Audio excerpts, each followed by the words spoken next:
Está con nosotros el profesor Daniel Baschetto, profesor de Historia, Filosofía, Ciencias Políticas, un estudioso del pensamiento argentino y latinoamericano. Daniel, gracias por la presencia. No, gracias a vos. Un gusto compartir tu programa. De igual manera, lo escuchábamos el otro día a Lula, flamante presidente de Brasil, hablar acerca de, bueno, apostar, por lo menos desde su lugar, ¿no? Apostar a la moneda local, a la moneda en este caso del Brasil, por encima del dólar. Sí. En este tiempo, ¿no?, donde está la política dolarizada, la campaña electoral que está comenzando también con algún viso de dolarización, al menos en los discursos. ¿Qué momento el de Lula para justamente venir a argumentar lo que está diciendo, ¿no? Sí, para los argentinos suena muy loco eso, porque justo como bien decís vos, nosotros estamos como a contramano de la historia en este momento, ¿no es cierto? A contrapié. El discurso de Lula fue histórico.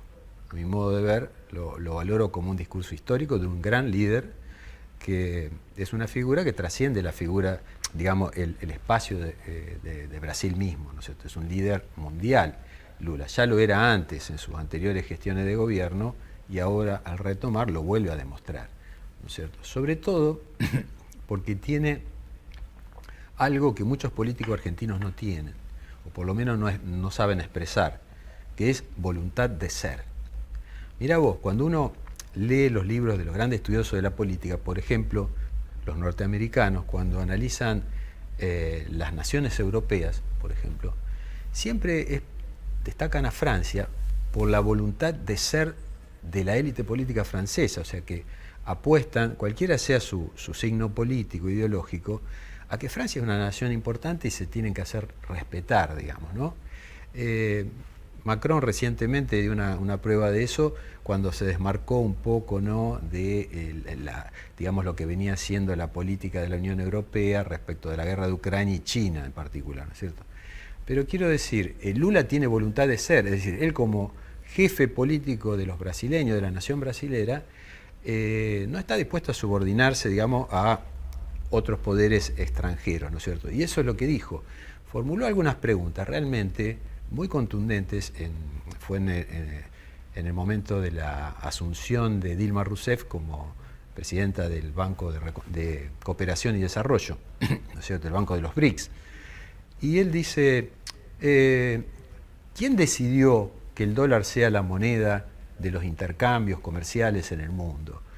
¿Por qué no podemos usar nuestra moneda? ¿Por qué el grupo de los BRICS no puede tener una moneda propia? ¿Por qué Brasil no puede comerciar con su moneda con China? ¿No es cierto? Hizo preguntas que sacudieron el tablero a nivel internacional, ¿no es cierto? Porque justamente estamos viviendo un momento de una disputa hegemónica. Y en esa disputa hegemónica parecería que Brasil está alineándose en contra del hegemón reinante hasta ahora, Estados Unidos. Y fundamentalmente su moneda, el dólar, ¿no es cierto?, que fue hasta muy recientemente, indiscutiblemente, la moneda del comercio internacional y de la economía global, ¿no es cierto? ¿A dónde te parece que van a derivar estas expresiones de Lula? No, bueno, Lula es un político muy experimentado y sabe perfectamente que esto no le va a generar simpatías en la cúpula del país del norte. Pero también él sabe perfectamente que mucho tuvo que ver, por lo menos ciertos sectores de la política estadounidense, en el golpe institucional, el impeachment contra Dilma Rousseff, ¿no es cierto? Es decir, de alguna manera, a pesar de que las políticas de Dilma Rousseff no eran de ninguna manera tan, digamos, ni de lejos, ¿no es cierto?, lo que habría sido el programa original del Partido de los Trabajadores en su fundación, ¿no es cierto?, que era un partido antisistema capitalista en su fundación. Las políticas de Dilma eran totalmente pro mercado, ya venía desde el tiempo de Lula en una alianza con los sectores empresarios, del capital financiero y demás. Sin embargo, no fue suficiente y la sacaron de una manera muy lamentable del gobierno. Entonces, Lula sabe que esto es una lucha y sabe perfectamente que esto le va a traer problemas y complicaciones, pero tiene algunas cuestiones importantes a favor, que son las realidades. Es decir, hoy por hoy la economía brasileña claramente tiene como socio principal a China. Brasil exportó el año pasado casi 90.000 millones de dólares a China. 90.000 millones de dólares. Nosotros exportamos en un récord histórico 88.000 millones, por ahí creo, el año pasado, que fue récord, ¿no es cierto? Pero ese es el total de las exportaciones de Argentina a todo el mundo. Brasil, solo a China, 90.000 millones de dólares. Es una cifra importantísima. Y además, te doy un dato clave.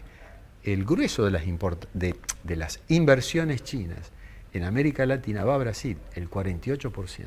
O sea, hay 33 países en la CELAC, pero el 48% de las inversiones chinas va solo a Brasil. Entonces, hay una elección mutua, digamos. Los chinos eligieron a Brasil como su plataforma para hacer, digamos, pie en América Latina, ¿no es cierto?, en disputar este espacio, y los brasileños, a partir de la figura de Lula, de la política exterior de Lula, están de alguna manera apoyando una alianza estratégica con China. Realmente me quedaba con tus primeras palabras, ¿no? Donde decías que justamente nosotros, los argentinos, en este momento, quizás como en algunas otras oportunidades también, nos especializamos como para ir en contra de la corriente, ¿no? Porque fíjate, sí, estamos en un año electoral, sí, complicado, complejo, desde lo político, desde lo económico, desde lo financiero, desde lo social, o sea, tenemos complicaciones por todos los frentes. En todo lado. Y la política que se está preparando para la campaña electoral, en muchos de esos sectores habla de dolarización. Sí, bueno, a mí me parece que es un discurso engañoso completamente, intencionalmente engañoso, ¿no es cierto? Porque realmente la oposición, ¿no es cierto?, en sus distintas variantes, no tiene una forma, no tiene una política, una propuesta concreta para hacer, para salir de esta situación en que ellos mismos y sus políticas nos han llevado en gran medida, ¿no es cierto? Entonces, tiran al ruedo así el tema de la dolarización porque saben que el argentino en general desconfía de su moneda y busca el dólar como refugio de sus ahorros. Eso está muy instalado hasta a nivel popular, a los niveles no solo de la clase media, quiero decir. Entonces es como una especie de mantra, digamos, pero en realidad porque no pueden decir lo que van a poder o van a tratar de hacer. O la consecuencia que traería eso. No, lo que pasa es que la dolarización tampoco es tan sencilla, ¿no es cierto? No, ni siquiera es tan sencilla. Vos creo que estaba escuchando antes de ingresar al estudio tus palabras iniciales, ¿no es cierto? Y hablabas un poco, diste algunos números. Sí.